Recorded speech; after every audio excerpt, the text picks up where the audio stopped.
নমস্কার, আমি বিষ্ণু সরকার। টকস্টার্স spoken English ক্লাসে আপনাকে স্বাগত।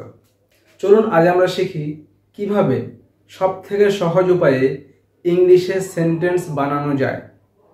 আপনারা দেখতে পাচ্ছেন আমি এখানে আই ফ্যামিলি এবং হি ফ্যামিলি দুটো ফ্যামিলিতে কিছু সাবজেক্ট দুই ভাগে ভাগ করে নিয়েছি। এগুলোকে বলে সাবজেক্ট। যারা গ্রামার জানেন তো ভালো কথা, যারা জানেন না তাদেরও কোনো প্রবলেম নেই। সাবজেক্ট আসলে বাক্যের কর্তা, যে কাজটা করে তাকে সাবজেক্ট বলে। যেমন আপনার ফ্যামিলিতে 3 জন বা 4 জন বা 2 জন মেম্বার আছে, তেমনি এইখানেও দুটো ফ্যামিলিতে 4-4-8 জন মেম্বার রয়েছে। সহজভাবে ইংলিশ শিখতে গেলে এই 4 জন 8 জন মেম্বারের নাম আমাদেরকে একটু কষ্ট করে মনে রাখতে হবে। এবার আমরা দেখব এগুলো মনে রেখে কি লাভ, এগুলো মনে রাখলে কিভাবে আমরা সেন্টেন্স বানাতে পারবো। আর একটা জিনিস বলে রাখি, এখানে দেখুন আমি লিখছি V1 আর এখানে লিখছি V1 plus S by S। V1 কথার মানে হলো ভার্বের প্রথম ফর্ম। বিভিন্ন টিচার ভার্বকে বিভিন্নভাবে এক্সপ্লেন করে। কেউ বলে ভার্বের first form, second form, third form, কেউ বলে প্রেজেন্ট, পাস্ট, পাস্ট পার্টিসিপল। তো আমি এখানে V1, V2 আর V3 ইউজ করছি। একই ব্যাপার, একটা বুঝলেই হলো।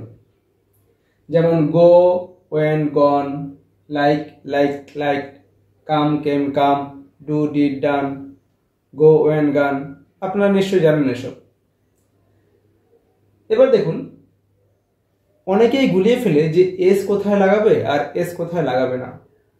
সবসময় মনে রাখবেন আই ফ্যামিলিতে যে 4 জন মেম্বার আছে, যেমন আই, উই, ইউ, দে, এদের সাথে কিন্তু কখনোই ভার্বের শেষে এস বা এস হয় না। যেমন আই গোজ কোনোদিন হবে না। I go, we go, you go, they go, সবসময় সিম্পল প্রেজেন্ট ফর্ম, মানে ভার্বের V1 হবে, কখনোই এস বা এস হবে না। কিন্তু যদি আমরা হি ফ্যামিলির সঙ্গে বলার চেষ্টা করি, যেমন হি, শি, রবিনা, রাহুল, তাহলে কিন্তু আমাদেরকে একটা এস অথবা ইএস এক্সট্রা আনতে হবে।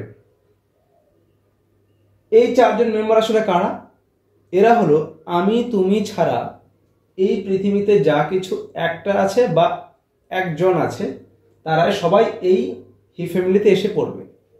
এখন যদি বলি আপনার মা রান্না করে, তাহলে আপনার মা কোন ফ্যামিলিতে পড়বে?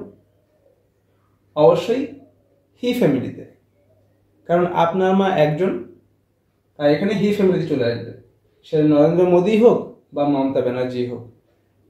আমি তুমি ছাড়া এই পৃথিবীতে যা কিছু একটা এবং একজন, তারা সবাই এই হি ফ্যামিলির আন্ডারেই এসে পড়বে। কিন্তু যদি রবিনা এবং রাহুল, দেখুন এরা দুজন, একটা ছেলে একটা মেয়ে, এই দুজন যখন একসঙ্গে হয়ে যাবে তখন কিন্তু তারা দে হয়ে যাবে, তাই না? যেমন রবিনা রাহুল ভাই বোন, তাহলে ওরা ভাই বোন, তাহলে ওরা মানে কারা? দে। তখন কিন্তু তারা আই ফ্যামিলিতে এসে পড়বে। নিশ্চয়ই বুঝতে পেরেছেন। একটা হলে আমি তুমি ছাড়া যদি কেউ একজন হয় তাহলে হি ফ্যামিলি, আর এটা হচ্ছে আই ফ্যামিলি। সব থেকে সহজ উপায়, এই 4টে তো মাত্র নাম, একটু কষ্ট করে মনে রাখুন, তাহলেই হবে। গ্রামার বেশি ডিপে না ঢুকলেও চলবে। বেসিক ইংরেজি বলার জন্য খুব বেশি গ্রামার দরকার হয় না। যারা অনেক ভালো ইংরেজি বলতে চান তাদের জন্য কিন্তু অবশ্যই গ্রামার প্রয়োজন। আপনিও শিখবেন, কিন্তু কটা দিন পরে। আর এখানে যা কিছু বলছি আমি, এর পেছনে অবশ্যই গ্রামার আছে, কিন্তু ইনডাইরেক্টলি। অ্যাকচুয়ালি গ্রামার ছাড়া কিছু হয়ই না। দেখুন সহজ করে তারা কিভাবে সেন্টেন্স বানাবো। এবার যদি বলি আমরা যাই, কি হবে? We go. তারা যায়, দে গো। ওরা যায়, দে গো। সে যায়, হি গো হবে? না না না, হি গোজ, কারণ এটা হি ফ্যামিলি। সে যায়, হি গোজ। প্রিয়াঙ্কা যায়, প্রিয়াঙ্কা গোজ। রাহুল আসে, রাহুল কামস।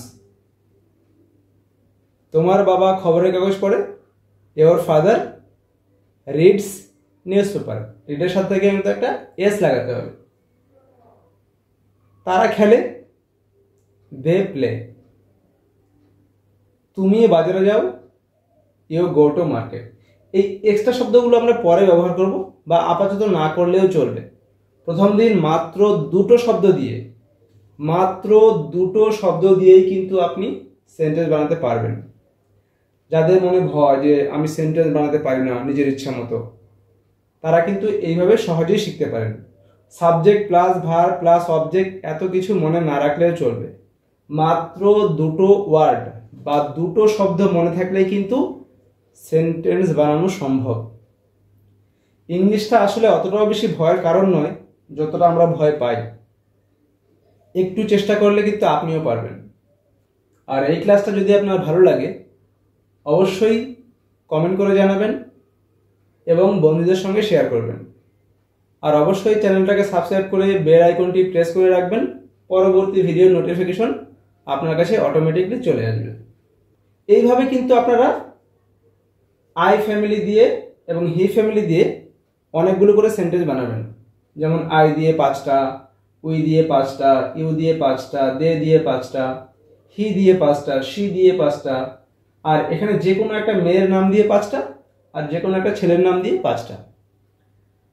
তাহলে দেখুন 4 5 20 আর এখানে 4 5 20, 40টা সেন্টেন্স অটোমেটিকলি হয়ে যাবে। আর এই যে ভার্ব, যদি মনে করেন ভার্ব কোথায় পাবো, এই দুটো দিয়েই করবো না। আপনি সকাল থেকে রাত অবধি যা যা করেন সব কিছুই কিন্তু ভার্ব। যেমন ঘুম থেকে ওঠা, দাঁত মাজা, স্নান করা, জামা কাপড় পরা, যাওয়া, হাঁটা, চলা, খাওয়া, পান করা, ঘুমানো, বসা, দাঁড়ানো, এই সবই হলো ভার্ব। শুধু লাগিয়ে দিলেই হয়ে গেল একটা একটা করে এর সাথে। যেমন আমি খাই, তো এখানে গোয়ের বদলে ইট লাগিয়ে দিন, ই এট ইট। আমি খাই, আই ইট। আমরা খাই, উই ইট। তুমি খাও, ইউ ইট। ওরা খায়, দে ইট। ও খায়, হি ইটস। সে খায়, শি ইটস। প্রিয়াঙ্কা খায়, প্রিয়াঙ্কা ইটস। রাহুল খায়, রাহুল ইটস। আশা করি বুঝতে পেরেছেন। এইভাবে কিন্তু আপনাদেরকে নিজেদেরকে কাজ করতে হবে। ইউটিউব থেকে কিন্তু আপনি শিখতে পারবেন, কিন্তু ইংরেজি বলা প্র্যাকটিস না করলে কিন্তু আপনার মুখে আসবে না। তাই আমাদের লাইভ ক্লাস রয়েছে। আপনারা যদি ইন্টারেস্টেড থাকেন আমাদের লাইভ ক্লাসে জয়েন করতে পারেন। নামমাত্র ফিস নিয়ে আমরা স্পোকেন ইংলিশ শেখাই।